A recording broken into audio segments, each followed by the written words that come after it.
Bonjour à tous et bienvenue dans ce quatrième phase guide, ce coup-ci sur Lissandra. Lissandra est à l'heure actuelle un très bon champion mid lane.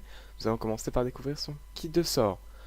Le premier sort, c'est bien sûr le passif. Toutes les 18 secondes, un sort possède aucun coup de mana et le CD agit d'une seconde. Le Q-Spell, quant à lui, c'est simplement un projectile en ligne droite qui a un CD très très court qui ralentit l'ennemi et dont la portée est augmentée si vous touchez une première cible. Nous pouvons voir ici que c'est un sort qui est extrêmement pratique pour polluer l'ennemi et associé au passif, le coup de mana est relativement réduit. Le Z quant à lui est un sort qui est extrêmement intéressant, c'est une cage de zone autour de vous dont la durée augmente avec les niveaux. C'est un sort qui est donc extrêmement pratique en défensif sur la lane afin de défendre les agressions ennemies lorsqu'il vous attaque et bien sûr de placer votre Q assez aisément derrière, étant donné que l'ennemi est cage. Le quant à lui c'est simplement un projectile que vous allez insérer en ligne droite et que vous allez pouvoir réactiver afin de vous téléporter dessus. L'ultimate est très très compliqué quant à lui, je vais essayer d'être concis. Vous pouvez l'activer sur lui ou sur un ennemi, dans les deux cas ça va faire des dégâts autour et ralentir.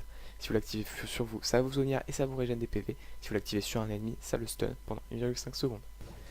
Nous allons donc maintenant voir comment utiliser ce kit. Vous allez balancer votre E, votre Z puis votre Q-Spell.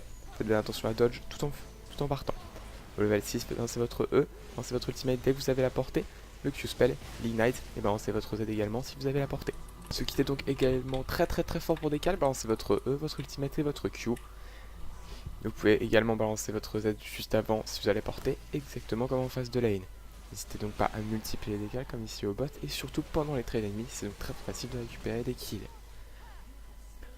Il est conseillé de décaler au moment où les adversaires sont avancés, mais vous pouvez même ulti sur votre tête si vous pensez que votre adversaire vous agresse. Là je flash pour replacer mon Z, je Q-Spell en alignant les deux, et je récupère facilement un double kill. Lissandra est également un champion assez agile pour Kai'S, à ce moment-là je décale, mais le jungler ennemi a anticipé. Nous récupérons donc un kill sur le jungler ennemi et je passe et je me fais chase par un Tryndamere. Tryndamere est un champion très fort pour chase, beaucoup de champions seraient déjà morts.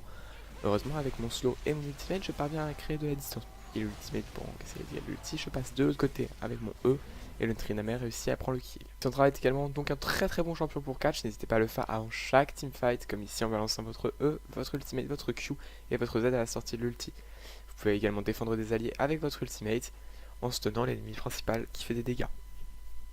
Pour engager les teamfights, il y a deux manières. Nous allons commencer par le flanc. Le flanc est très simple, vous passez sur le côté, vous balancez votre E, vous balancez votre Z et ensuite vous ultimez sur votre tête afin de pouvoir ralentir les ennemis. Ici cela nous permet de récupérer un premier kill sur le Varus et de récupérer un deuxième kill sur le Zilean une fois qu'il a repop. Le système de flanc est donc extrêmement pratique avec Lissandra. Un autre moyen de faire un teamfight est très simple. Vous vous positionnez au bon endroit, vous passez un ultimate sur au moins une personne et vous infligez vos très lourds dégâts sur les ennemis. À ce moment-là, je récupère. C'est quand même un double kill car c'est un très bon ultimate. Je flash in pour récupérer un triple kill sur le Kog'Maw. Malheureusement, à ce moment, le Gnar arrive et réussit à prendre le kill.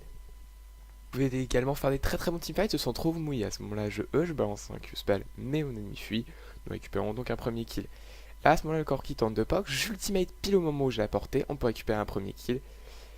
Et un deuxième kill grâce à l'ulti de la Sejuani. Passons maintenant au stuff. Au niveau de la base, on prend un Doran de potions et un trinket. Au niveau des stuffs, j'en ai deux qui sont très forts. D'abord le stuff full penné, qui est un stuff très intéressant, étant donné qu'il tente d'allier beaucoup de dégâts avec énormément de pénétration. Vous allez donc faire un Abyssal, un Zonia, un Liandry, un Rabadon, un Void Staff et des boosts de PN magiques. Au niveau du full AP, c'est la même chose. Vous allez remplacer le Liandry et l'Abyssal par un Luden et un Morello Micon, tout simplement. Voilà, j'espère que ce guide vous a plu.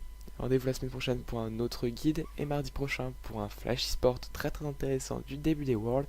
J'espère que ce guide vous aura plu. N'hésitez pas à mettre un pouce vert si vous avez apprécié, mais aussi à vous abonner à la chaîne afin de pouvoir voir les prochaines vidéos.